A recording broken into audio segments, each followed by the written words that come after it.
کی ہے، جنت میں وہی جائے گا جو صرف رب کے قرآن پر عمل کرتا ہو، محمد رسول اللہ کے فرمان پر عمل کرتا ہو۔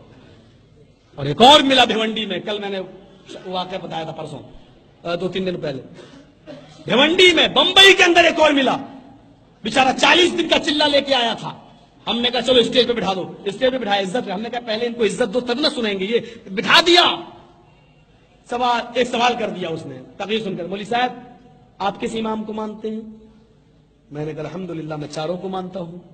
میں نے کہا مائک دے دو اس کو، اناؤنسر کے پاس جو مائک تھا اس کو دے دیا۔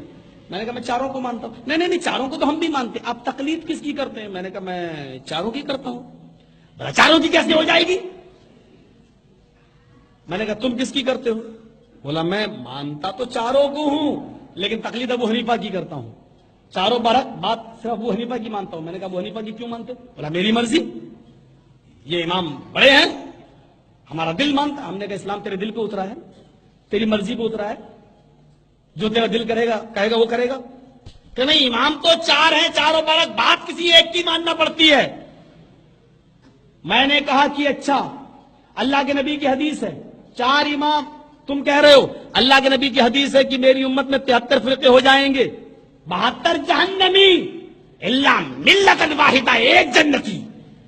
ہم نے کہا تو ایک جنتی مسلک فرقہ بتلا دے، چل میں وہ مسلک میں آنا چاہتا ہوں، جنتی۔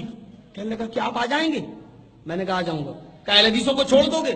میں نے کہا جاؤ چھوڑ دوں گا، ویسے تو میں 3 طلاق 1 مانتا ہوں لیکن اہل حدیثوں کو 3 طلاق دے دوں گا، تو جنتی بتا کون ہے؟ میں نے کہا بتا۔ میں نے کہا ابھی پھنستا یہ۔ اس نے لکھ دیا اسی کاغذ کے اوپر، سی ڈی بنی ہے اس کی، سی ڈی ہے اس کی، بہت انڈیا میں چلتی ہے، اس سی ڈی کو دیکھ کر اللہ کا شکر ہے بہت سے لوگ اہل حدیث بھی ہوئے ہیں، اللہ تعالیٰ تکبر غرور سے بچائے۔ تو میرے بھائیوں غور کرو، اس نے فوراً لکھا کہ حنفی مسلک جنتی ہے، حنفی ابو حنیفہ کے ماننے والے جنتی۔ میں نے کہا اہل حدیثوں اب تو مجھے طلاق دینا ہی پڑے گی تمہیں، کیونکہ میرے بھائی نے جنتی مسلک بتلا دیا ہے، اور کون نہیں چاہتا کہ میں کہ وہ جنت میں جائے؟ آج مجھے جنتی فرقہ معلوم ہو گیا ہے۔ میرے بھائی نے لکھ دیا کہ حنفی مسلک جنت میں جائے گا۔ اب یہ نیچے اس کے یہ لکھ دیں کہ شافعی جہنمی، مالکی جہنمی، حنبلی جہنمی،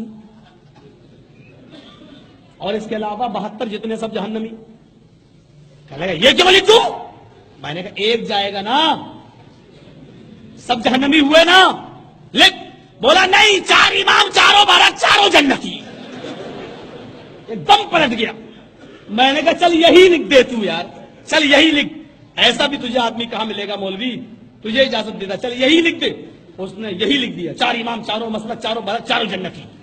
میں نے کہا چاروں جنتی لکھ دیا؟ کہاں؟ میں نے کہا اب نیچے لکھ دے کہ اللہ کے رسول کی حدیث جھوٹی۔ بولا کیا؟ میں نے کہا اللہ کے نبی فرماتے ہیں بنی اسرائیل 72 فرقوں میں بٹے تھے، میری امت 73 فرقوں میں بٹے گی، 72 جہنمی ایک جنتی، کلہم فی النار الا ملۃ واحدہ، سب جہنمی ایک جنتی۔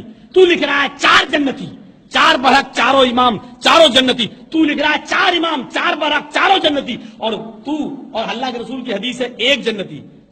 اب لکھ دے نبی کی حدیث جھوٹی۔ کہتا میں 4 لکھتا ہوں تب بھی پھنس رہا ہوں، 1 لکھتا ہوں تب بھی پھنس رہا ہوں۔ تو اس نے ایک چال چلی شوکت بازی، کہتا کہ تم ہی بتاؤ۔ میں نے کہا میں لکھ دوں گا، بتا بھی دوں گا، تم مانو گے؟ بھائی میں تو ماننے کے لیے تیار ہوں، تم بتاؤ تو صحیح، یا پھر میں بتاؤں تجھے ماننا پڑے گا۔ مجمع عام میں اس نے کہا میں مانوں گا لیکن اہل حدیث لکھو گے تو نہیں مانوں گا۔ تعصب دیکھو اہل حدیثوں سے اس کا پہلا کتنا۔ بولا کہ میں مانوں گا لیکن اہل حدیث لکھو گے تو نہیں مانوں گا۔ میں نے کہا لا پہلے میں لکھ دیتا ہوں اہل حدیث جہنمی۔ اب وہ میرا چہرہ دیکھتا ہے، یہ تو اپنے آپ کو سب سے پہلے جہنمی لکھ رہا ہے۔ میں نے کہا سن، اہل حدیث جہنمی، قادیانی جہنمی، چکلالوی جہنمی، پرویزی جہنمی، حنفی، شافعی، مالکی، بریلوی، حنبلی، شیعہ، سب کو میں نے جتنے نام تھے یاد وہ سب لکھ دیے، اور اس کے علاوہ جتنے فرقے سب جہنمی۔ بولا پھر جنت میں کون جائے گا؟ میں نے کہا صبر کر ابھی لکھتا ہوں۔ میں نے نیچے لکھا جو رب کے قرآن کو پکڑے ہوگا اور جناب محمد رسول اللہ کی حدیث پر عمل کرتا ہوگا بس یہ جنتی۔ کہتا قرآن اور حدیث تو تم ہی کہتے رہتے ہو، قرآن و حدیث، قرآن و حدیث۔ میں نے کہا تو اپنی زبان سے کہہ رہا، میں نہیں کہہ رہا ہوں، اندازہ لگا۔ بولا کہ اچھا ٹھیک ہے موقع دو مجھے کچھ دن سمجھنے کا. اسٹیج کی بات تھی، بارونق 35,000 کا مجمع تھا تقریباً میرے بھائیوں. لوگوں نے کہا جانے دو، ہم نے بھی سوچا کہ جاؤ جانے دو، ہم کو کیا زبردستی تو اسلام ہے، لیکن آج تک اس کا پھر کوئی جواب نہیں آیا. اب اللہ بہتر جانے کہ اس نے سوچا ہے کہ نہیں سوچا ہے. میرے بھائیوں میں آپ کو یہ حقیقت بتاتا ہوں اور یہ سچ ہے کہ صرف کتاب و سنت ہی ہماری اساس ہے، ہماری بنیاد ہے. اللہ کے نبی نے یہی دو چیزیں چھوڑی ہیں اور فرمایا ہے کہ ترکت فیکم امرین